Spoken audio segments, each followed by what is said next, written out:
All right. Hello, Divine Feminines. How are you? I hope you're doing well. I do want to say that I have construction going on in my house. I'm not in my where I will be office right now, so this is temporary, I think. And also that I read for twin flames and very high level soulmates. I don't just do reading after reading of you're gonna meet a new love. I don't know. I've watched a lot of tarot readings and I love tarot. I can tell there's a throat blockage coming here.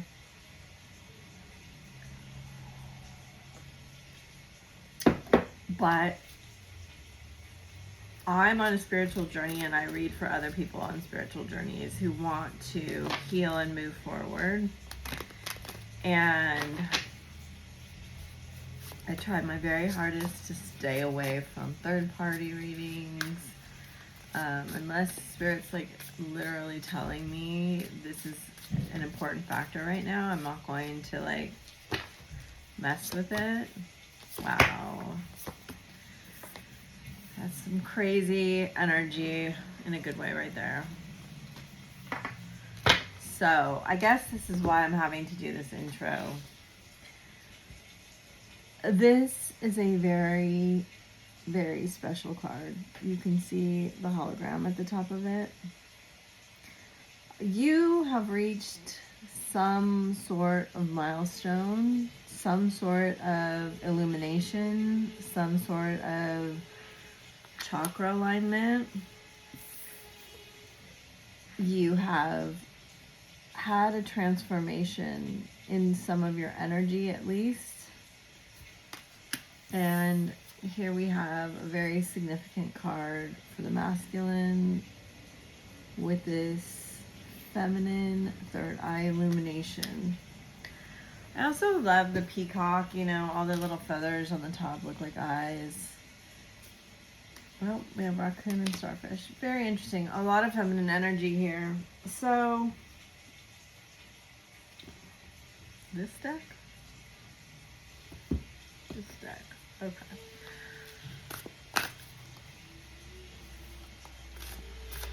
You two seem to be kind of facing some truth here.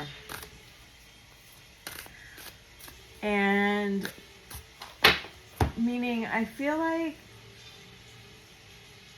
for the last like little bit there's been Eight of Cups, Seven of Pentacles. Very interesting. I feel like there's been an avoidance. Someone moved away from investing. Seven of Pentacles, Seven of Swords. And you may have internalized that energy a lot. And I think this shift here, since I kind of got it this morning too, is that you kind of took back your internal locus of control, meaning you went from victim mentality of like, why is this happening to me? Eight of Pentacles, Divine Wisdom. Yeah, that's self-mastery. That's the card of self-mastery.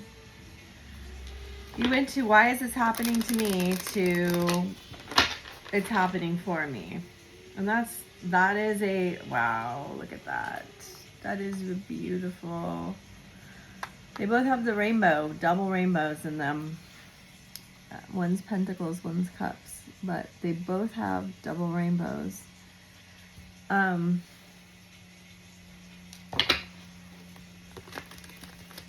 It's not August 1st, but that is 8/1 right there. So the Hermit.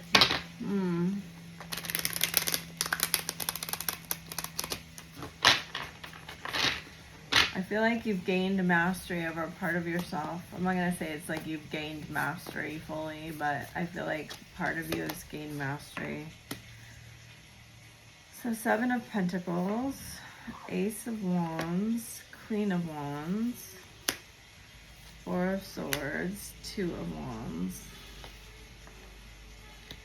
Ten of Wands, King of Swords, Ten of Pentacles, the High Priestess, the Empress.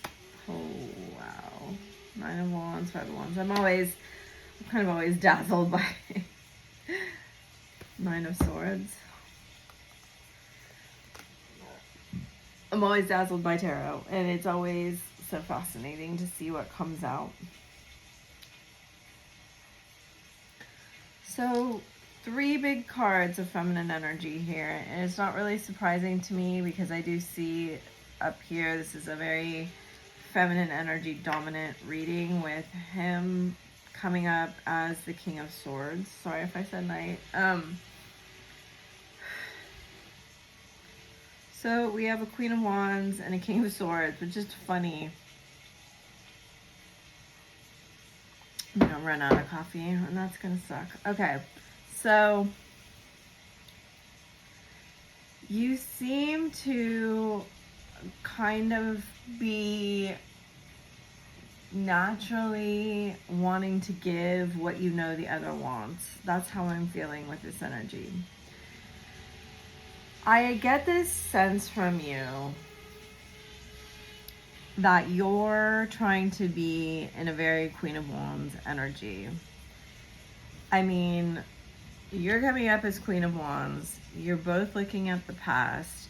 This wand is facing directly to the King of Swords. And down, right? We have, a lot of moon imagery here.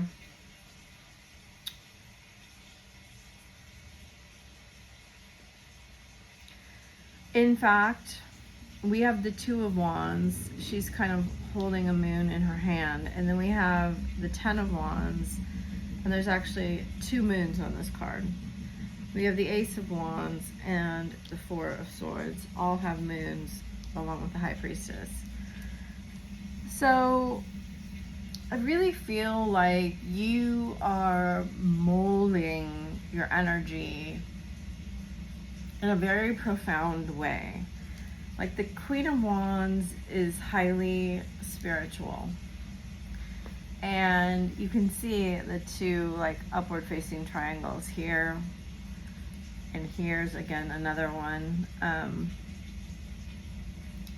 Air, fire, earth, and spirit.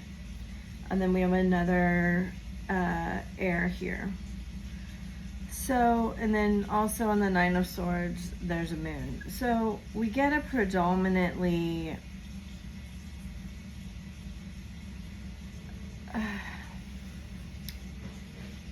mental energy here for me. That I think you're realizing that the source of your pain for a long time has been your thoughts, and that you are very in control of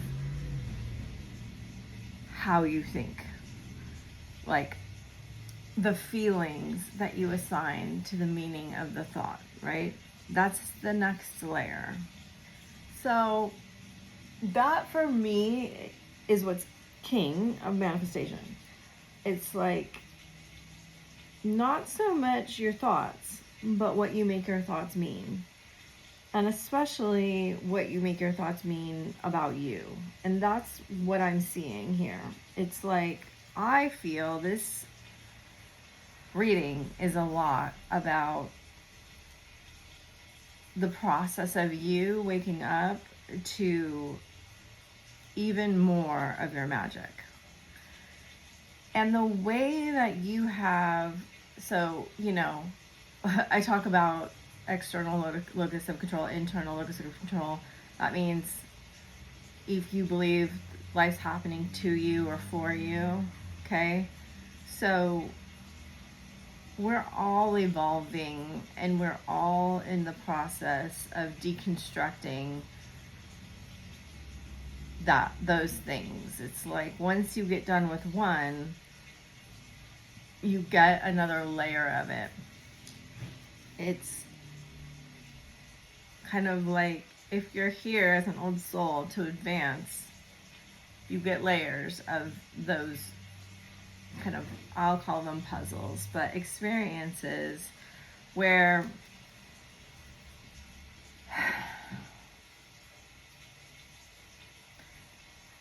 you get to deconstruct how you've been building, like your tower is what they're bringing up. Like your tower is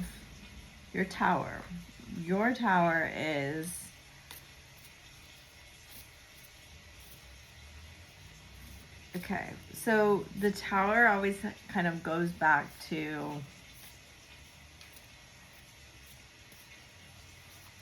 I actually don't really remember. I think it's Scorpio and Aries, right? But I could be wrong on that.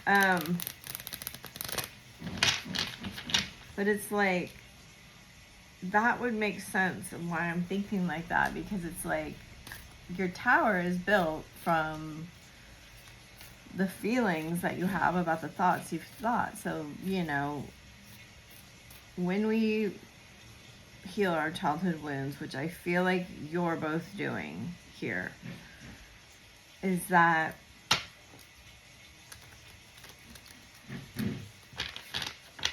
you made whatever your parents did or thought or treated you like or said about you. And obviously it was about you to some degree, but it's just like when you have somebody project onto you, right? The problem is like with a child, your subconscious is wide open. You don't have a logical mind like to rationalize things when you're young. You just accept it all as truth. And this, your parents are like gods to you, right? They're literally what's keeping you alive in this world. And you also just think they're the greatest because they're providing everything for you. And you don't really have any way to compare it until you get, you know, older. And so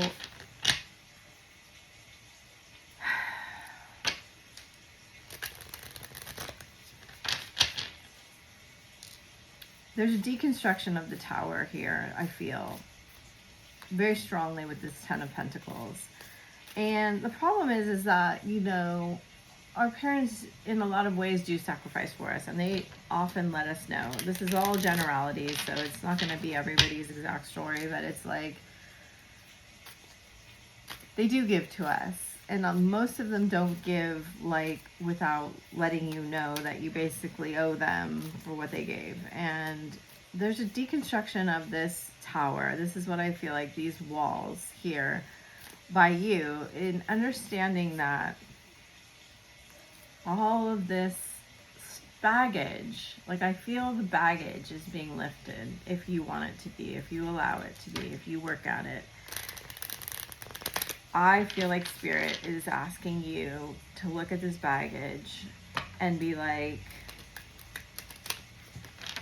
none of that stuff that your parents put onto you, all the fears, all of the judgment, all of the guilt, all of it,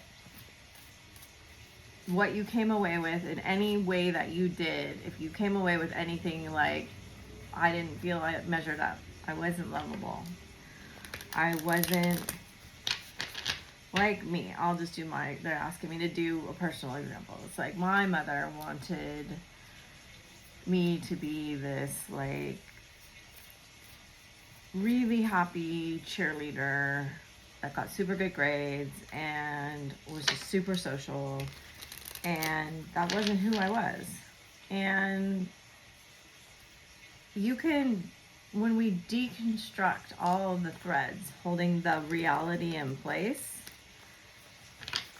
there may be part of me that I have to face the shadow of,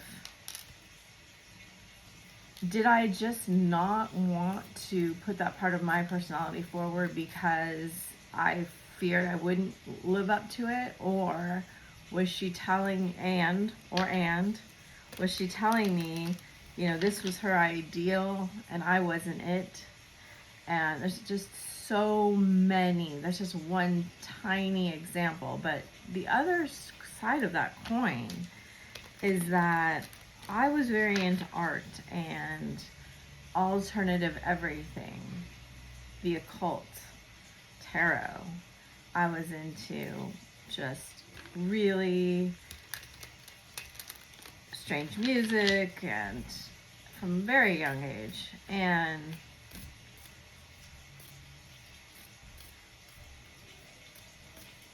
she couldn't accept that part of me, right? So that kind of partially became a shadow side to me. I feel like that's what this reading is deconstructing here. And it's very interesting, and I'm very curious why he's falling. Oh, I see. I got it. Why he's kind of falling behind you or in front of you, as you would like. So he, look at that, not enough. That's exactly what I'm talking about. This is so interesting. Wow. He's trying twin flame, ascending, kisses, mask. That mask card keeps coming up. Let me get the message right. I feel very tired. This energy is very tiring. And I feel like you guys are very tired of carrying these false personas around. And so what is coming up here may not be for everyone, but it is this: can you let go of what he invested in this karmic energy? Like, you're looking at him, looking at this energy.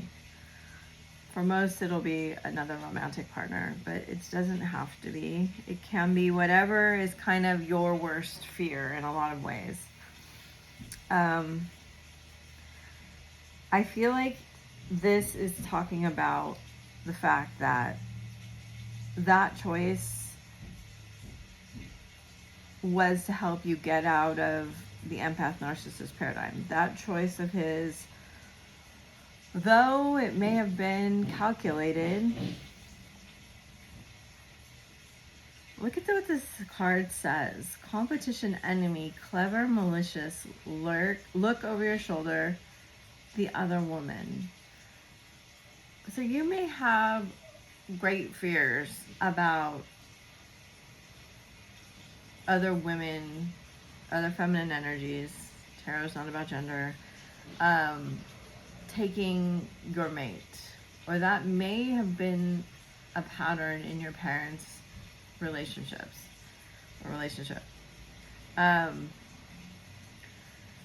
I see that there's silence for you in this healing, there's silence for you to the point where you may be going, this may be the journey of August here, where you may be going so far internally that this kind of triggers him to like come looking for you in a way. I see that.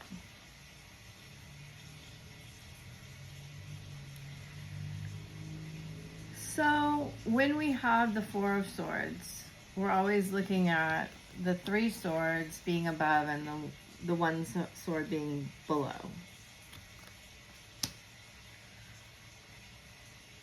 The Three Swords being from the Three of Swords card, the hurt. And the one sword being the Ace of Swords, with you not ready to talk about it. And I see the High Priestess in the reverse and the Empress in the reverse. So you're holding back a lot of energy.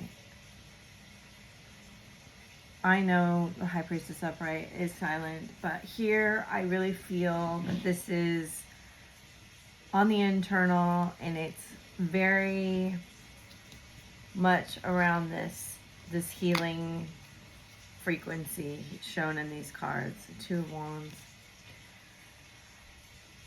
I did a reading, I don't know, 2 weeks ago. And there was such a strong feeling that kind of bringing my attention to. And it was this feeling of like you waking up to, is this all I have to show for all of my effort? And I get this feeling here that like this is a healing of your energy, the valuation of your energy. Like you're getting the kind of, they're showing me like chains in a link of how it starts with you valuing yourself, valuing your energy, and how you see yourself, like the reflection, right? And not even the reflection, the first reflections. Like that's where we're going here. These are like foundational reflections, okay? The foundation, this is all very foundational right here for me. Like you realize, I feel, it's such a strong feeling, this is crazy, okay. Like you're rewriting the script of what love is here. Like you're rewriting your energy script. And yeah, they're showing it to me as a tower, and they're showing it to me as chains in a link, and they're showing it to me as these stones that are, the idea of society is these things are very set in stone. We have so many sayings about, you know, you can't teach an old dog new tricks, and you know, that set in stone. And there's so many beliefs we have around like, well, this is who I am, but no, like, I don't want to cuss, but you're the MFer, High Priestess and Empress, Queen of Wands, Cosmic Egg. Do you know who I am? Like, that's this energy I'm getting. I'm getting this like, no, I'm going to rewrite the cosmic, you know, fabric of who I know that I am. And they're really showing me, I've been talking about this mirror thing for a while now, and your third eye. So for a really long time, you've been like discerning the story under the story, right? The story under the story. And yeah, we can say, well, that's a trauma bond and I'm making excuses. But they're showing me the story under the story in the mirror is actually assisting you.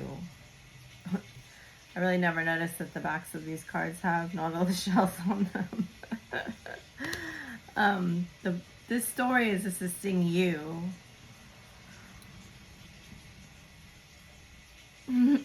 So you're using your third eye to see through the mirror, which is really cool.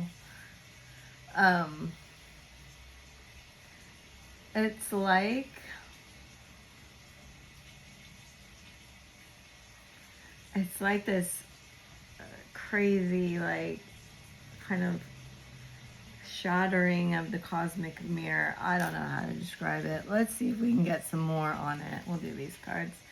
It's super esoteric. You know, you don't mess around with the High Priestess for nothing. And again, the High Priestess has these two pillars on it.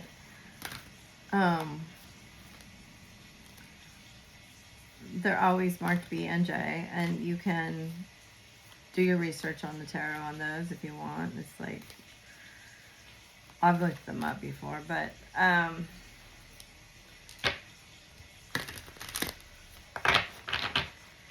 you know, I really, really strongly get this energy of like you're remothering yourself to the point of it's like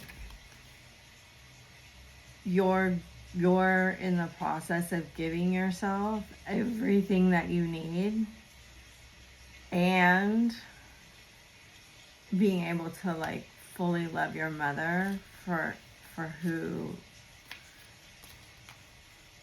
they are. She is. Like, that's a true spiritual healing, right? When we can be like, I know, I'm gonna cry now. It's so intensely deep. Okay. Didn't get to it fast enough, so the tears are gonna come out. But when you can really just say like, I know you did the best that you could, and you really mean that, and you're really like grateful that you can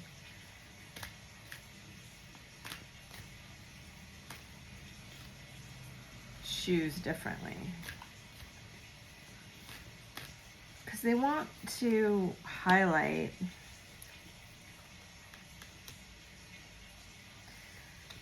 the choice you make when you choose. Look at that. So we have fruition, beginnings, self-love. This was the card on the bottom of the deck before I shuffled too. Fear, the path. Wisdom, darkness, attraction, realization, discernment, boundaries, balance, and resistance, abundance. I mean, all of this is really leading to this harvest, but like, you don't get to the harvest without choosing the harvest. Like, that's what they're highlighting. And the harvest isn't about worldly goods. That's just a byproduct. The harvest is your internal worth just being Ace of Cups, right? Abundant, self-love, overflowing.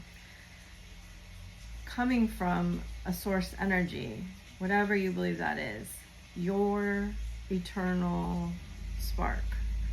If you do not believe in that, then make it fit for you.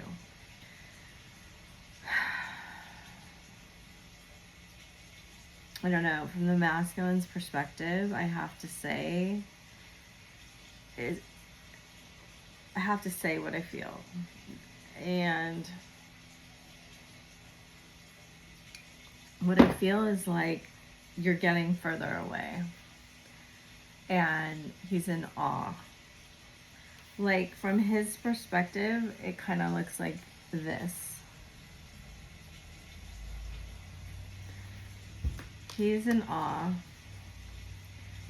You're moving farther away. You're getting brighter. You see, he's watching. And what I really, really think he thought would happen was you would come back to him, missing him. You would continue looking for what you were looking for before. But no, you have chosen this other doorway here.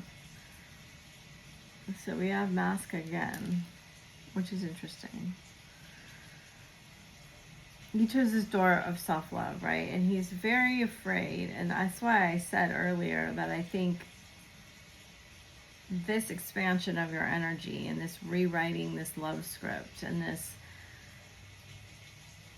like, you're essentially reprogramming like the code of your reality. And I know that's it's such an insane thing to say, right? Like,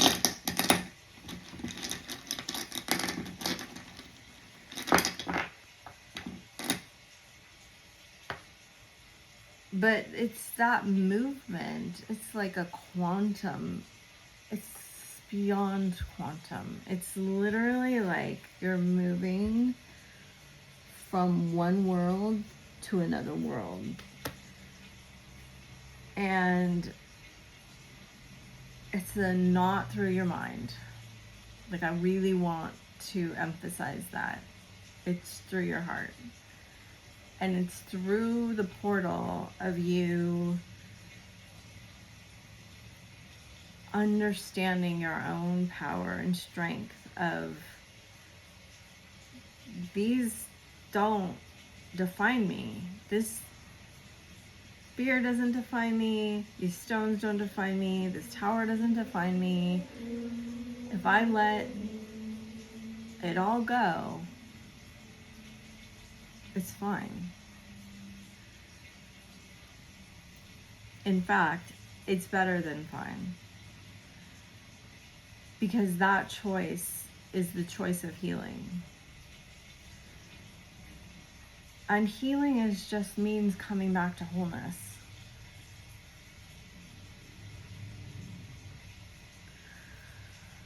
Whew. So,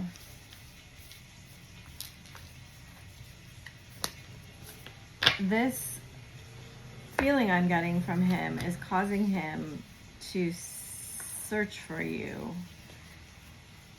to want, it's weird, okay, it's weird because essentially, this is so fascinating, holy moly, let me get it right. I talked about the polarity the other day, right? Feminine polarity, masculine polarity, center, energy wall, right? You are actually moving closer to the center, but in doing that, it feels to him like you're moving further away from where you are. Do you understand what I'm saying? That's crazy. Okay. So let's get a few of these. I hope that message resonates with you. It was a really beautiful message to come through. I do think this new moon and all these retrogrades and this Lionsgate portal, I mean, these are really, really powerful energies coming through here. Mercury retrograde starting, and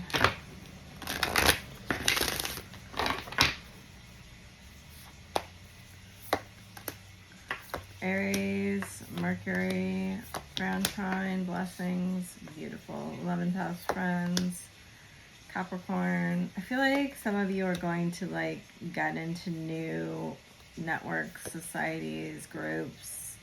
Black Moon, Lilith, Chiron, we got all the big ones. Mercury retrograde, lunar eclipse, Scorpio I transform, air element, Saturn return. South node, 7th house, part of fortune, Libra, solar eclipse, roots. Sometimes these things feel really personal to me. You know, this is a layered energy. It's not, it's like sometimes I would tell, I used to be really in, work in a gym and be really into supplements and trying to explain how like the body deals with things. Sometimes it's like if you're taking 2 supplements together, it may be like 1 + 1 = 3. And in a lot of ways, right now, we've got like 5 huge retrogrades, I think. All the outer planets moving signs. Just, it's like, you know, 1 + 1 + 1 + 1 + 1 equals like 10,000 here. Super powerful energies. If you're trying to look at one, you might kind of miss the transformation that's kind of available through the like, they're showing me like a layer cake, but like eating the whole cake out, like if you have a cake and it has 16 layers and you try to eat it layer by layer, you might miss the experience of taking like one bite of all of the layers together. And or, you know, they're also giving me like, if you read one chapter of a book and then you put it away for a month, and then you read another chapter and then you put it away for a month, it might not have the same experience as reading the whole book, you know, in a couple days altogether.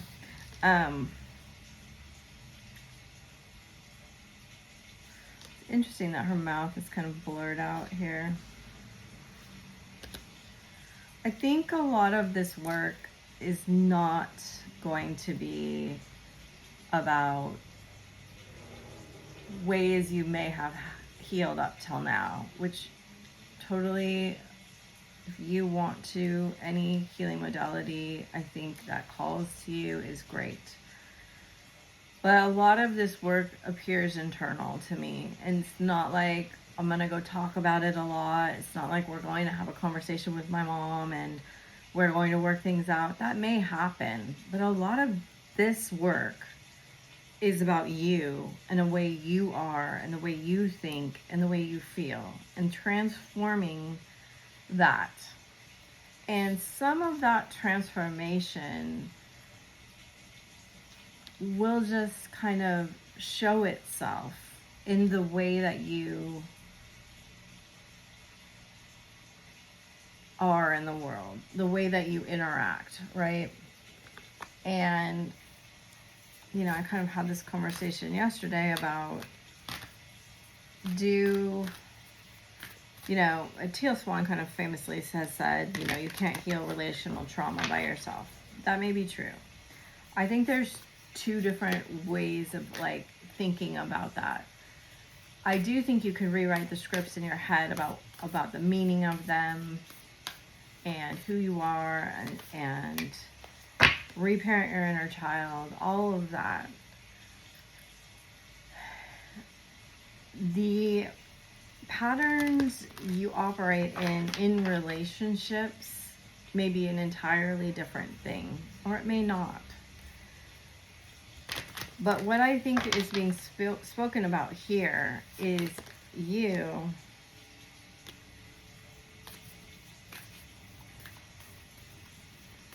making the adjustments that you need to make for you. Answers you need are coming. Bring love. Emotions are running high. And this may come through being triggered. Surrender to the divine. Don't let pride get in your way. Communication is key. It's time to release negativity. You are good enough. You're very close to achieving your goal. End of a tough cycle. You and your loved ones are safe. So we have a win-win forecast is out. Outcome is forecast. Work through your fears. Hard work's paying off. Step out of your comfort zone. It may be that, okay, for those of you that have had difficult family situations, I feel like there is an important message that you doing your inner work will lead to a favorable outcome.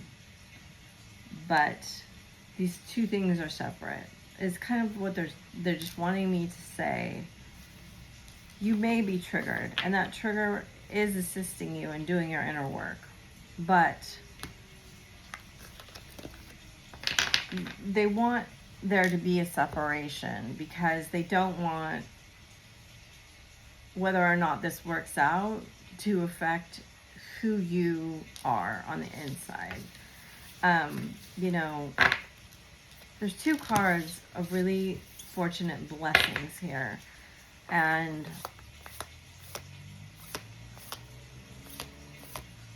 you know, Aries, Chiron is in Aries right now, and it's in retrograde. And I just think that's a very profound, and then the South Node is in Libra still, I believe. So this may even be lifetimes, you know, of transformation here. You may have learned things in many lifetimes that you get to integrate now, and that may be something where kind of all the pieces fall into place. I don't know turn it over like that. I did see water. Cosmic Heart, Lord Kumika, the 12 chakras, Almoira, Nature, Saint Germain, and Lord Matera. Orion, and then the moon. Yeah. So, you know, the big ascended masters here are the Cosmic Heart, Lord Kumika, Almoira, Saint Germain, and Lord Maitreya. I never know how to say that name right. So I'll read Lord Maitreya. It does seem to correspond to what we're talking about here. He's head of the Great White Brotherhood, brings the beings whose auras radiate the pure white of integrity and high intention. Drawing this card suggests it is time for you to examine every area of your life carefully and practice purity of thought, word, and deed. You are asked to be an example of right living, for your light will draw many to the Ascension way. Your reward is peace that passes all understanding and the joy of flowing smoothly on your higher path in life. I connect with the Great White Brotherhood and radiate pure white light. Saint Germain, who is my favorite, is Lord of Civilization, cooperates with Archangel Zadkiel, and transmutes the lower energies of the world in the violet flame. He's the great alchemist and magician, who transforms that which no longer serves into something beautiful and light. Your guidance is to invoke Saint Germain, surround yourself in his violet light, and see the divine perfection in whatever you choose, whatever you wish to transform.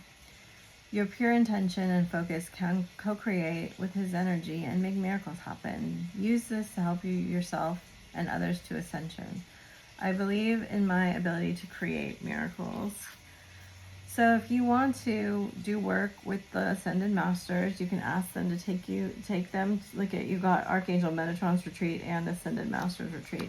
Ask them to take you to their retreats while you are sleeping or meditating and work with your energy.